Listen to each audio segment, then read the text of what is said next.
주부들이 시장을 보러 가면서 물건 가격이 하루가 다르게 폭등하는 것을 보고 두려움을 느낀다고 합니다. 이렇게 물가가 뛰면 앞으로 무엇을 먹고 살아야 할까 걱정이 앞서는 거죠. 코로나19 팬데믹 현상으로 인한 생활의 불편함, 그리고 바이러스 감염, 어찌 보면 끝이 보이지 않는 그것에도 두려움이 있습니다. 또 세계적으로 보면 우크라이나와 러시아 전쟁으로 인해서 자원 전쟁이 이루어지죠. 자칫하면 핵전쟁 위협, 이것도 두려움입니다. 최근 뉴스를 보니까 러시아가 우크라이나 발전 시설을 집중적으로 공격한답니다. 그러다 보니까 전기가 정전이 되죠. 러시아나 우크라이나나 우리나라보다 겨울이 훨씬 더 춥습니다. 전기가 공급되지 않으니까 추운 겨울을 어떻게 나야 될까 걱정이 앞선다고 합니다. 세계 정세가 이러합니다. 우리가 머리를 맞대고 온 국민이 하나 돼서 대처를 해야 되는데, 어제도 광화문 광장에는 양진영의 단체들이 시위를 하는 바람에 인근 교통이 마비가 되었다고 합니다.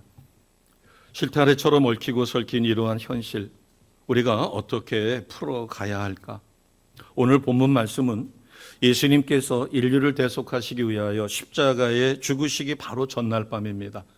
최후의 만찬을 마치신 후에 제자들의 발을 씻겨주시고 제자들에게 주님이 주신 경고와 위로의 말씀입니다.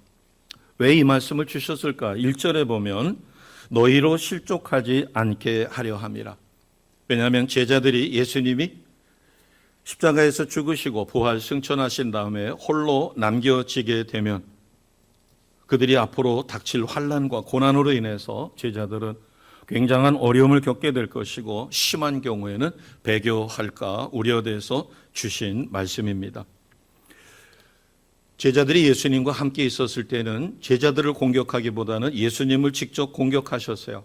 그러다 보니까 제자들이 받는 데미지는 그렇게 크지 않았습니다.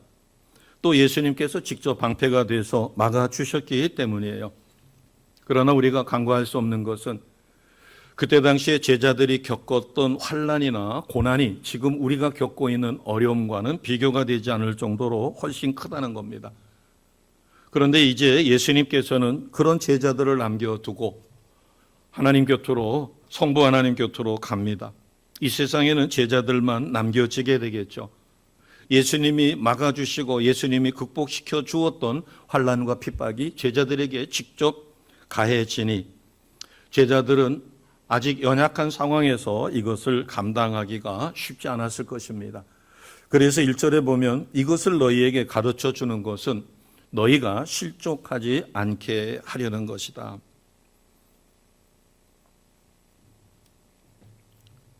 그러면 우리가 궁금한 게 있습니다. 왜 예수님은 능력자고 성자 하나님이신데 제자들이 세상에서 환난과 핍박을 받는가? 그 이유는, 세상에서 그리스도인들이 박해를 받는 이유는 세상과 하나 되지 않았기 때문입니다. 바꿔 이야기하면 세속화되지 않았다는 거죠. 타락한 세상과 동화되지 않았다는 겁니다.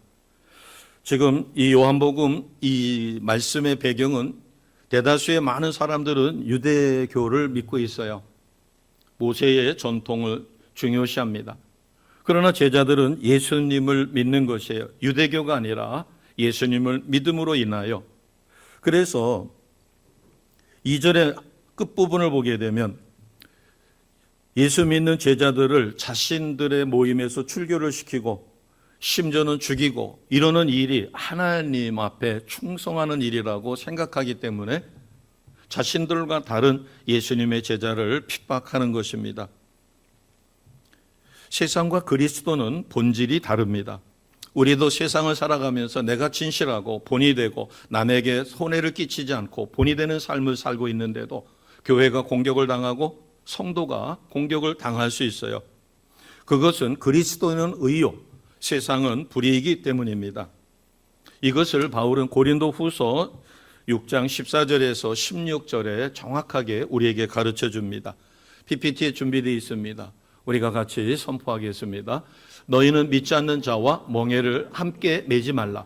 의와 불법이 어찌 함께하며 빛과 어둠이 어찌 사귀며 그리스도와 벨리알이 어찌 조화되며 믿는 자와 믿지 않는 자가 어찌 상관하며 하나님의 성전과 우상이 어찌 일치가 되리요. 우리는 살아계신 하나님의 성전이라. 이와 같이 하나님께서 이르시되 내가 그들 가운데 거하며 두루 행하여 나는 그들의 하나님이 되고 그들은 나의 백성이 되리라. 아멘. 그리스도와 벨리알이 하나 될 수 없듯이 우리 그리스도인들은 세상과 한 부류가 될 수 없습니다. 여기서 오해하지 마실 것은 세상은 속된 곳이다. 세상은 하나님의 저주를 받은 곳이다. 세상은 거룩한 곳입니다. 하나님이 거룩하게 창조하셨어요. 타락한 사람이 이 땅을 거룩하게 만들지를 못하고 타락하게 만들었을 뿐이지 이 세상은 속된 것이 아닙니다. 이 세상은 하나님의 거룩을 회복해야 할 대상이다라고 하는 것입니다. 그렇기 때문에 이 세상은 자신들과 하나 되지 않고 자기들은 타락하고 범죄를 하고 그 속에서 살고 있는데 그리스도인들은 하나님 말씀대로 사니 범죄하지 않습니다. 타락하지 않습니다. 죄짓지 않습니다. 친한 친구들끼리 사과서리 갑니다. 그러나 그중에 신실한 믿음의 아이는 사과서리에 빠집니다. 옳지 않은 일이기 때문에 불법을 행하려고 합니다. 그러나 믿음이 있는 아이는 그 불법에서 빠집니다. 요즘에 마약이 상당히 보편화되고 있다라고 하는 그런 것에서 굉장히 염려가 됩니다. 그런 유혹에 빠지지 않고 그것을 뿌리치니 거기서부터 분리가 되어지는 거죠. 직장에서 2차, 3차 가고 있는데 1차 식사 자리에만 가고 2차, 3차 자리에는 참석하지 않으니까 따돌림을 당할 수 있는 것입니다. 어찌 보면 박해는 그리스도인이 세상에 속한 자가 아니라고 하는 증거입니다. 바꿔 이야기하면 성도들은 세상의 본이 되고 그들에게 도움을 주고 있음에도 불구하고 핍박과 환난을 받을 수밖에 없다는 것이에요. 자, 이 앞에 요한복음 15장 19절은 이것을 더 확실하게 가르쳐주고 있습니다. PPT에 준비했습니다. 같이 선포합니다. 너희가 세상에 속하였으면 세상이 자기의 것을 사랑할 것이나 너희는 세상에 속한 자가 아니요 도리어 내가 너희를 세상에서 택하였기 때문에 세상이 너희를 미워하느니라. 아멘.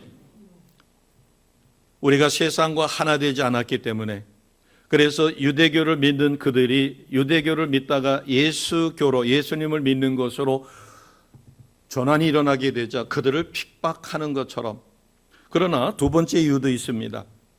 세상에서 그리스도인들이 박해를 받는 것은 하나님의 선한 뜻인 것이죠. 바꿔 이야기하면 신앙을 더욱 성숙시키기 위해서 박해라는 방법을 하나님이 쓰신다는 것입니다. 바꿔 이야기하면 그리스도인들이 박해를 받는 이유는 때로는 하나님의 뜻이다.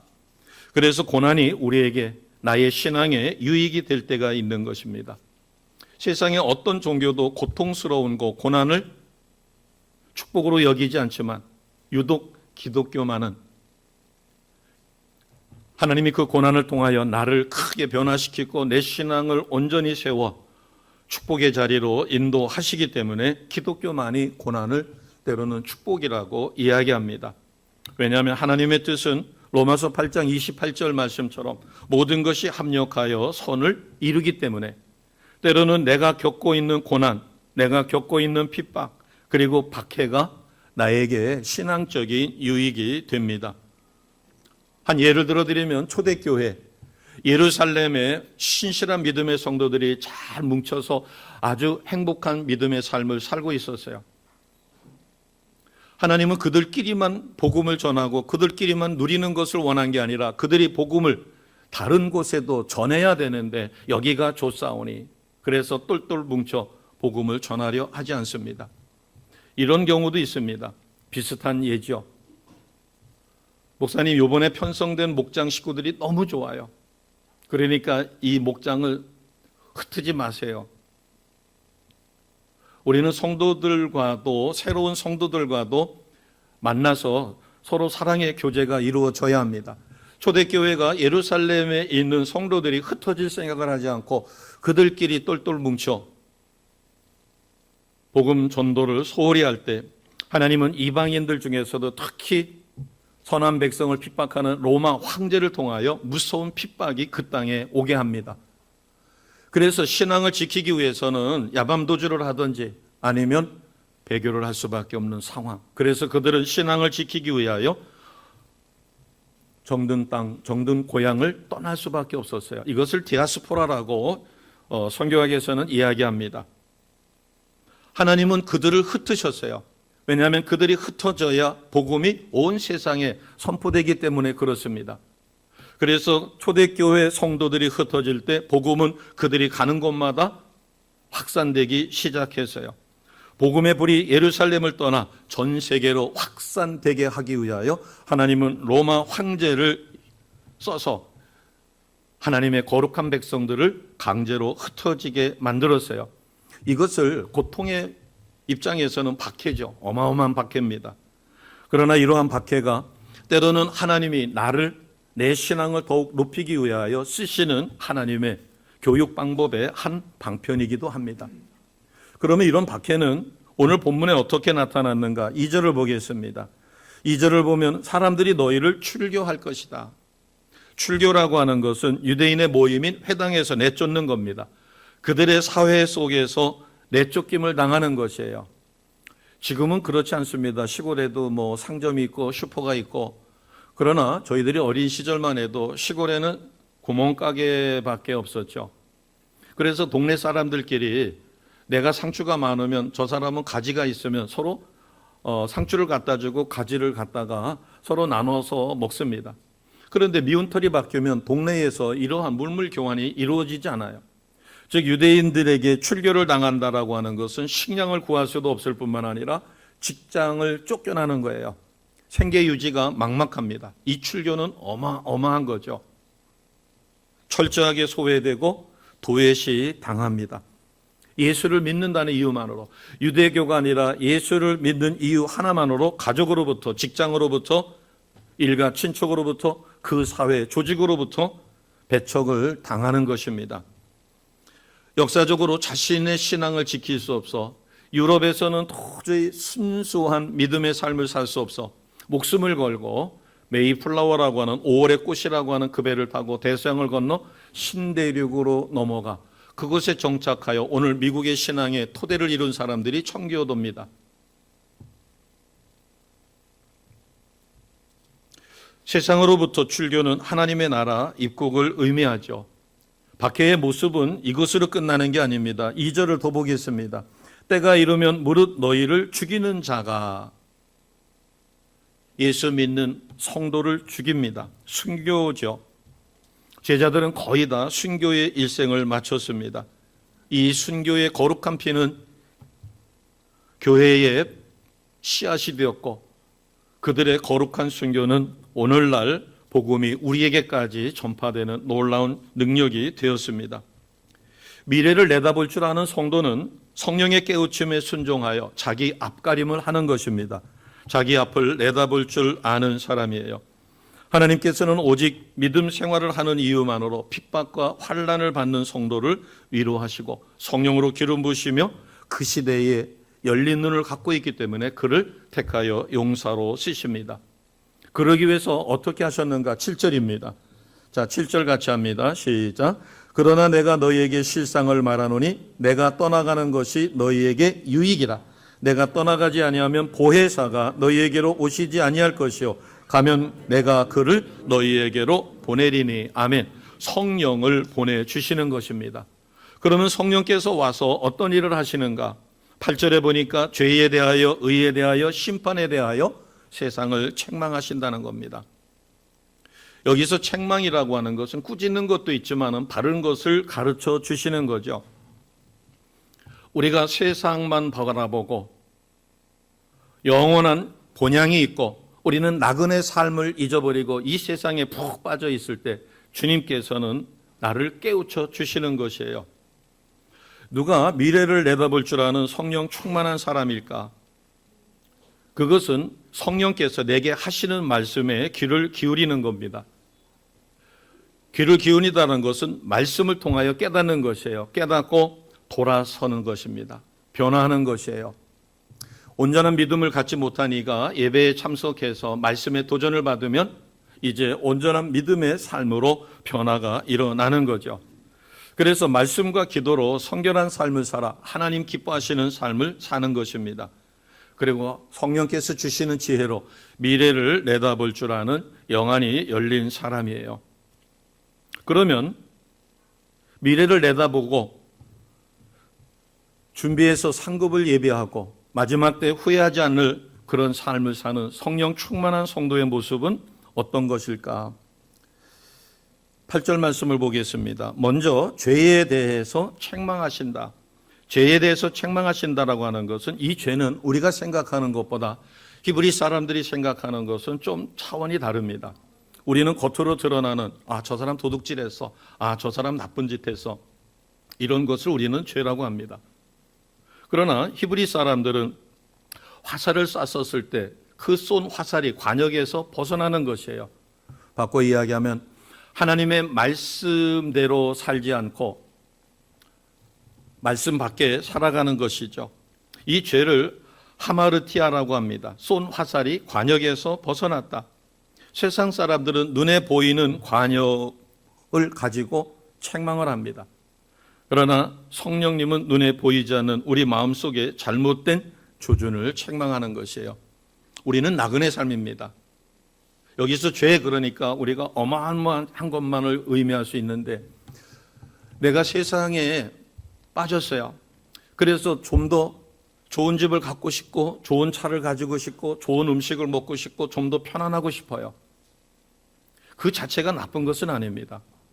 그러나 왜 하나님이 나를 믿음을 주셨고 왜 내게 직장을 주셨고 왜 내게 편리함을 주셨는가? 이것을 생각하지 않고 그 삶에 푹 빠지는 겁니다. 그래서 더 좋은 차, 더 좋은 집, 더 좋은 삶의 여유를 위하여 하나님을 바라보지 못하고 세상에 푹 빠져 있을 때 하나님은 그것을 지적하시는 거예요. 너의 시선이 너는 나그네 삶이야. 잠시 잠깐이야. 이 텐트 치고 잠깐 사는 이 삶에 거기에 몰입할 게 아니라 먼 미래를 내다보고 마지막 심판이 있음을 깨닫고 돌아서라는 것입니다. 이것이 죄에 대해서 의에 대해서 우리를 책망하시는 것이에요. 자, 두 번째는 13절입니다. 13절 같이 하겠습니다. 시작. 그러나 진리의 성령이 오시면 그가 너희를 모든 진리 가운데로 인도하시리니 그가 스스로 말하지 않고 오직 들은 것을 말하며 장래일을 너희에게 알리시리라. 아멘. 미래를 내다볼 줄 알고 자기 앞가림을 하는 사람은 진리 가운데 있는 사람이라는 겁니다. 여기서의 진리는 변하지 않는 거죠. 미의 기준은 바뀝니다. 20여 년 전에 성지순례를 갔었을 때 그 이집트 사람들의 미의 기준은 퉁퉁한 사람이에요. 그래서 우리가 날씬하고 예쁘게 생긴 자매가 있는데 그 자매에게 현지 가이드가 관심이 있는 게 아니라 우람하고 퉁퉁해서 우리가 생각할 때는 많이 뚱뚱한 그런 사람을 선호하는 미의 기준을 갖고 있더라고요. 예전에 보름달처럼 잘생겼다, 쟁반같이 둥근 얼굴, 미인의 기준이었습니다. 그러나 지금은 양각수술을 해가지고 양악수술까지 해가지고 턱이 여우처럼 뾰족한 것이 미의 기준이에요. 또 시대가 바뀌면은 또 바뀌어질 것입니다. 이것이 진리가 아니라 여기서의 진리라고 하는 것은 변함이 없는 거죠. 하나님의 말씀은 영원한 진리입니다. 아무리 시대가 바뀌어도. 자, 13절을 보시면 그러면 진리 가운데 있는 사람의 구체적인 모습은 어떤가? 13절에 보면 그가 너희를 모든 진리 가운데 인도하시는데 첫째 나타나는 모습이 스스로 말하지 않는다는 겁니다. 스스로 말하지 않고. 스스로 말하지 않는 것은 무슨 의미일까요? 지금 현재 미의 기준을 가지고 잘생겼다, 못생겼다 이렇게 이야기하는 것. 그리고 어떤 가치 기준이 시대에 따라서 세상의 가치 기준은 다릅니다.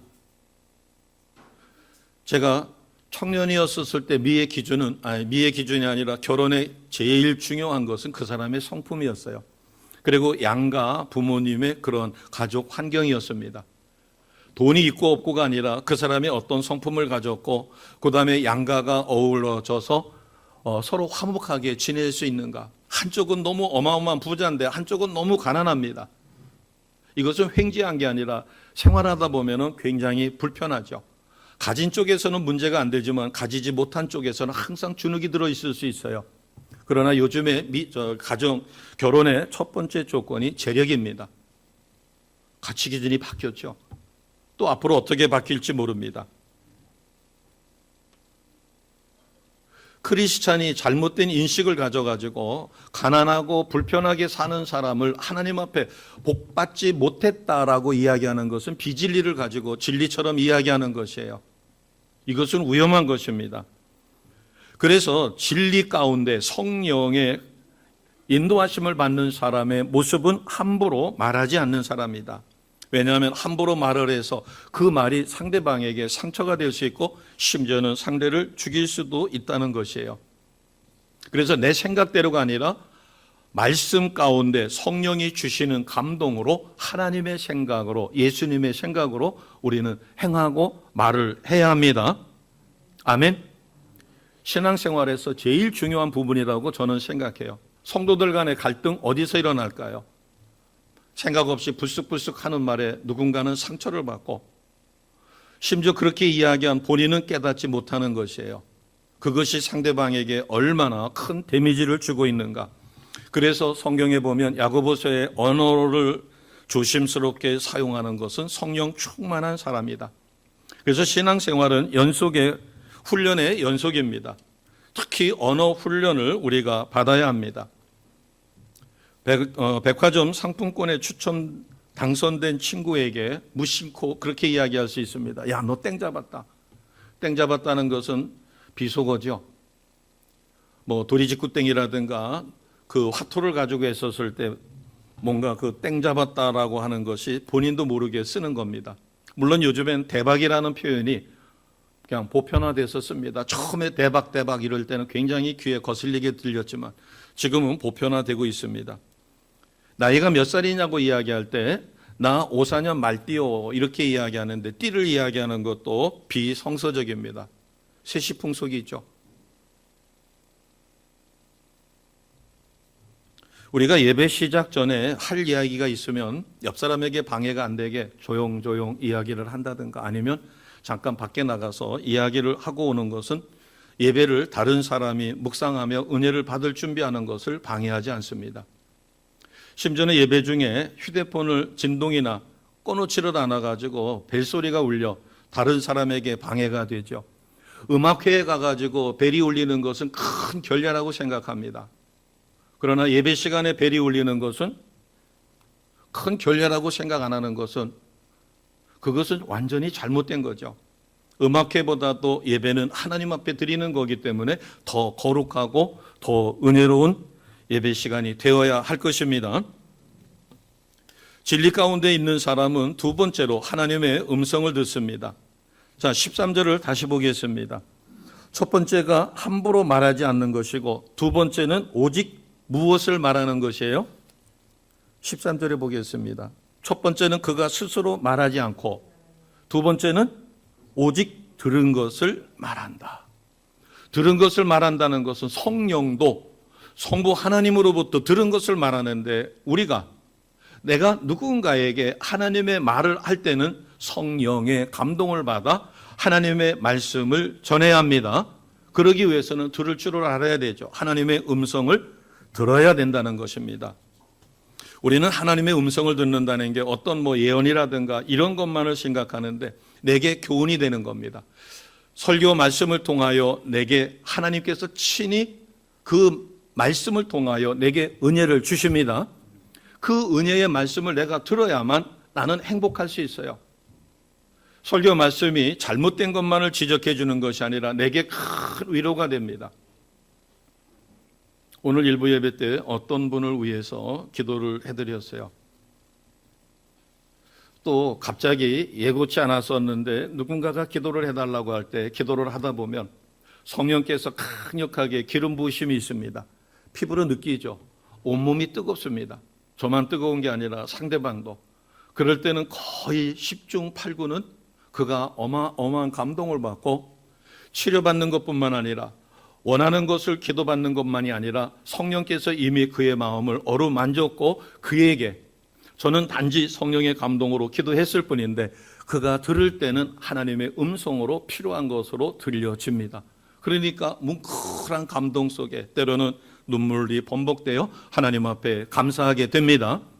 우리가 행복한 삶은 서로 부부가 사랑의 고백을 하고 진실로 사랑한다라고 서로 이야기를 하고 서로가 서로를 위해서 최선을 다할 때 행복해요. 그러나 사랑한다라는 표현을 못 들으면은 나를 사랑하고 있겠지라고는 믿지만 고백을 받는 것과는 다릅니다. 요즘에 젊은 사람들은 사랑의 고백을 너무 잘하죠. 하나님도 우리를 사랑하신다라고 직접 말하십니다. 성령의 음성을 듣는다는 것은 내가 주님이 내게 주시는 따뜻한 위로예요. 너무나 힘들고 어려울 때 주님 앞에 기도할 때 주님은 다가오셔서 나를 말없이 끌어안아 주시고 내가 주여 하고 기도할 때 성령의 불로 나를 위로하시고 심지어는 따뜻한 말로 그래서 나는 주님 때문에 한없이 행복함을 누립니다. 바디랭귀지를 통해서 성령의 불이 임하여 그러나 주님이 음성을 들려주실 때 우리는 더욱 행복할 수 있어요. 반드시 들어야 합니다. 들으면 좋고 안 들으면 할 수 없고가 아니라 사랑의 고백을 하나님이 내게 주실 때 그것을 들을 때 우리는 말할 수 없이 기쁜 것이에요. 이런 이야기가 해당이 될 수도 있을 것입니다. 아기를 너무너무 사랑하고 그 아기가 커가면서 재롱이 보통이 아니에요. 그래서 눈에 넣어도 아프지 않습니다. 그런데 그 아이가 사경을 헤매요. 그럴 때 엄마나 아빠가 어떤 기도하겠어요? 살려달라고 기도하죠. 눈물로 전심으로 기도합니다. 때로는 기도의 자리 가서 대굴대굴 굴르면서 하나님 앞에 살려달라고 간절히 기도할 것이에요. 그러나 우리는 하나님의 음성을 듣는 훈련이 필요합니다. 같은 말씀이지만 똑같은 자리에서 똑같은 시간에 똑같은 스피커를 통해서 듣지만 어떤 이에게는 어마어마한 은혜가 되고 어떤 이에게는 은혜가 되지 않는 것. 심지어는 예배 시간에 졸고 있으면 한마디도 못 알아듣습니다. 왜 그럴까? 똑같은 설교 말씀을 듣는데도 은혜가 다를 수 있다는 거죠. 그것은 삶의 자리가 달라서 그래요. 하나님께 받은 말씀을 자기 삶에 적용하려고 최선을 다하는 사람은 말씀을 집중해서 듣고 그 말씀을 성령께서 내 마음에 심어주기 때문에 그 말씀은 잊혀지지 않습니다. 학교에서 수업을 할 때 그 수업 시간에 집중하는 아이는 따로 공부를 하지 않아도 최소한 7, 80점 이상이 나옵니다.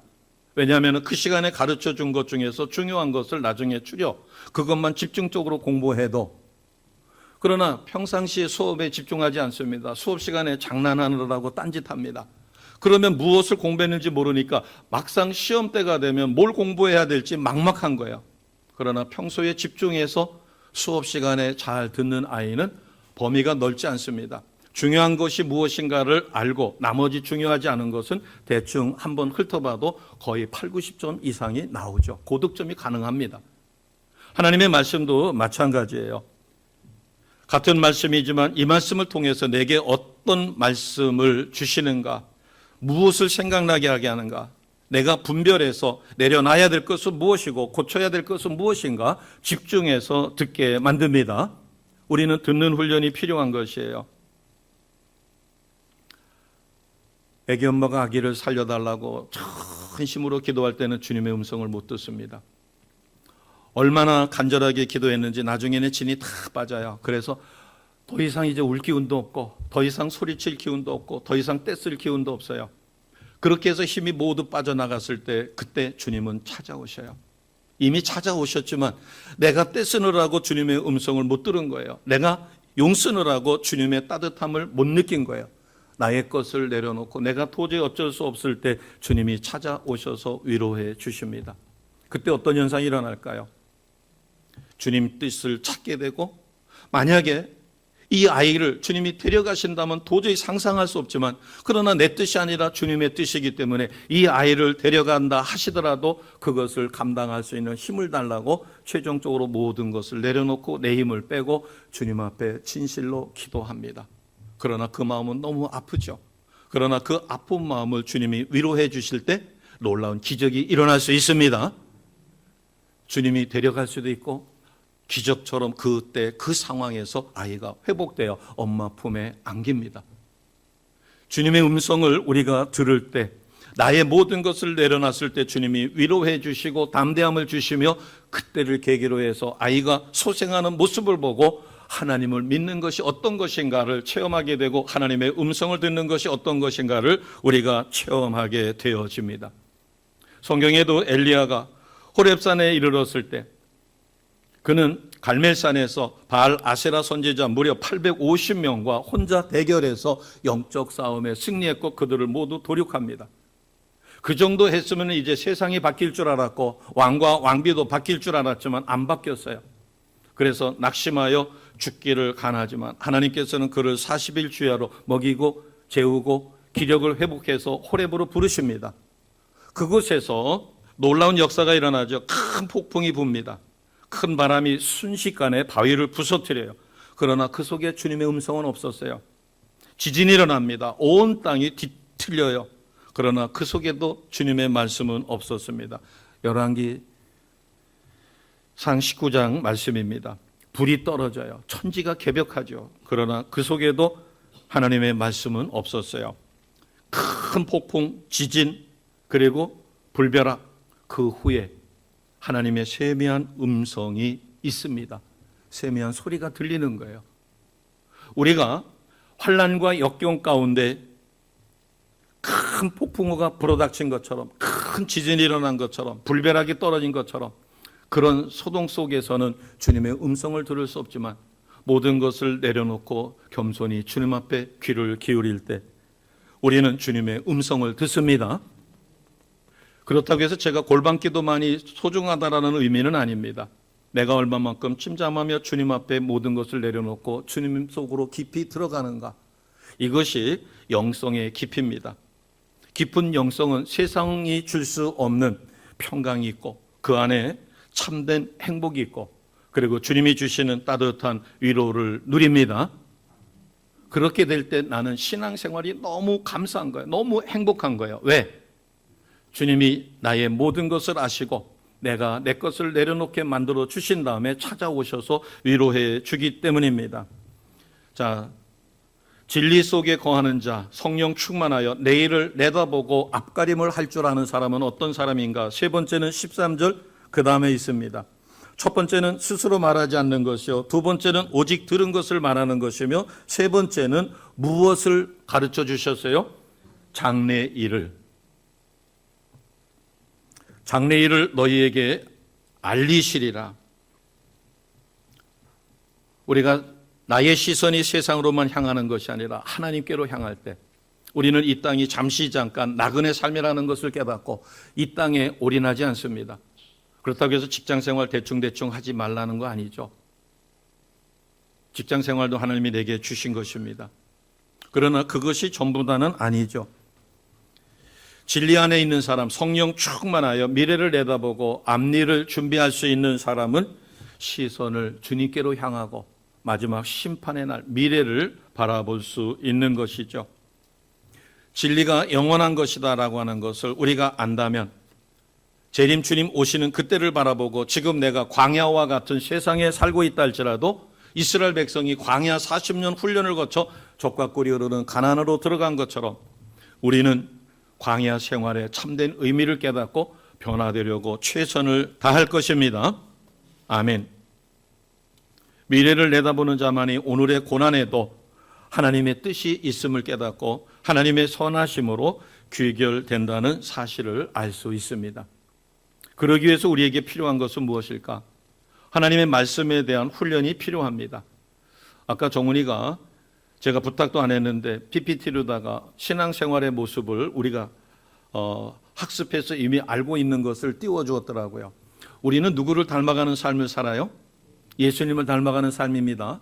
그래서 우리는 예수님을 닮아가는 삶을 세 글자로다가 은어로다가 했어요. 우리는 누구예요? 예수님의 붕어빵입니다. 자, 예수님의 붕어빵이 되기 위해서는 나의 신앙생활은 예수님처럼 생각하고 예수님처럼 느끼고 예수님처럼 보고 예수님처럼 말하는 것인데, 이것은 훈련을 통해서 이루어집니다. 자, 그림을 한번 보여주세요. 지웠나요? 우리가 많이 봤던 것입니다. 우리 신앙의 기초는 두 가지예요. 지상명령이 있고 대명령이 있습니다. 지상명령은 마태복음 28장 말씀이죠. 가서 복음을 전하여 제자 삼아. 그리고 대명령은 두 가지입니다. 하나님을 사랑하고 누구를 사랑하라는 거예요? 이웃을 사랑하라. 이 두 가지가 기초석이 돼서 거기에 5개 기둥이 있습니다. 예배가 있고 성도 간의 사랑의 교제가 있습니다. 그 다음에 신앙 훈련이 있죠. 이 훈련을 우리는 성경 공부 이렇게도 이야기합니다. 그리고 봉사하는 거예요. 헌신. 그리고 복음을 전하는 것입니다. 이것이 하나님을 기쁘게 하시는 삶이고, 이런 헌신을 통해서 우리는 하나님 영광에 참여하게 됩니다. 이런 것을 우리가 전체적으로 익혀서 내가 신앙생활을 어떻게 해야 할 것인가, 이것을 하나의 그림으로 떠올리면 바로 지금 보고 있는 저 그림입니다. 이것을 신앙 훈련을 통해서 이루어 가야 되는 거죠. 우리 인생은 벽에 붙어 있는 동그란 시계가 아니라 어찌 보면은 내 인생을 볼 수 있는 시계는 모래시계입니다. 여탕에는 어떤지 모르겠지만 남탕에 가면은 사우나실이 있는데 거기에 모래시계가 있어요. 이거를 뒤집어 놓으면은 2분 정도 이렇게 되면은 모래가 다 내려갑니다. 모래시계는 위에 모래가 차 있다가 하나씩 밑으로 솔솔솔솔 빠져요. 모래시계를 보면 위에 가득 차 있을 때는 떨어질 시간이 많은 거죠. 그것을 인생이라고 본다면 위에가 적고 밑에가 모래가 많이 차 있으면 내 인생은 이제 남은 것이 얼마 안 남았다라고 하는 거죠. 우리는 현재와 과거만을 소중히 여기는 게 아니라 현재와 과거를 통하여 나의 미래가 어떠한 것인가를 바라보고 그때를 준비하는 것이 굉장히 중요합니다. 우리는 하나님의 말씀의 은혜를 받아 내가 시행착오 할 수 있는, 시행착오를 저지를 수 있는 것을 최소한 줄이는 것은 굉장히 중요해요. 자, 이제 말씀을 정리합니다. 누가 성령 충만한 사람일까? 오늘 본문 말씀으로 보면 내일을 바라볼 수 있는 진리 가운데 살아가는 사람입니다. 진리 가운데 사는 사람은 내일을 바라볼 뿐만 아니라 하나님의 음성을 듣고 자기 고집이나 자기 생각대로 살거나 말하지 않는 사람입니다.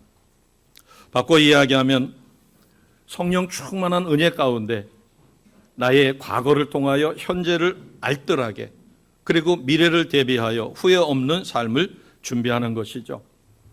모래시계 위에 비어있는 시간, 나의 남은 인생이 얼마인가 우리는 대충 감잡을 수 있습니다. 태어나는 데는 순서가 있어도 하나님 앞에 가는 데는 순서가 없다고 해요. 그래서 오늘을 살을 때 오늘이 내 세상 마지막이라고 생각할 정도로 우리가 매 순간 최선을 다하여 삽니다. 그래야만 재림 주님 오실 때 우리는 후회 없는 삶을 살게 되는 것이에요. 초대교회 성도들은 지금 우리가 겪고 있는 환난이나 어려움과는 비교가 되지 않을 어마어마한 어려움 속에서도 성령의 인도 속에 하나님 기뻐하시는 온전한 삶을 살았습니다. 주님은 오늘 우리에게 이 말씀을 통하여 초대교회 제자들과 같이 복된 삶을 살아가시기를 진실로 원하십니다. 말씀 따라 기도의 힘으로 성령의 인도함 속에 순종하는 삶을 사는 것이에요. 그래서 미래를 내다보고 마지막 때를 준비하며 지금 당장 내가 어떤 대가도 기꺼이 지불하려고 하는, 그래서 말씀을 통하여 변화의 삶을 살아가는 주의 백성입니다. 오늘 제목 보고 서로 축복해 주십니다. 내일을 대비하는 성령의 사람이십니다. 이렇게 서로 축복해 주십니다. 진실로 내일을 대비하는 성령의 사람으로 하나님이 주신 풍성한 은혜를 누리고 힘든 삶보다도 더 큰 위로와 하나님이 주시는 참된 행복을 맛보고 사시는 우리 모두가 되시기를 주님의 이름으로 축복합니다. 아멘.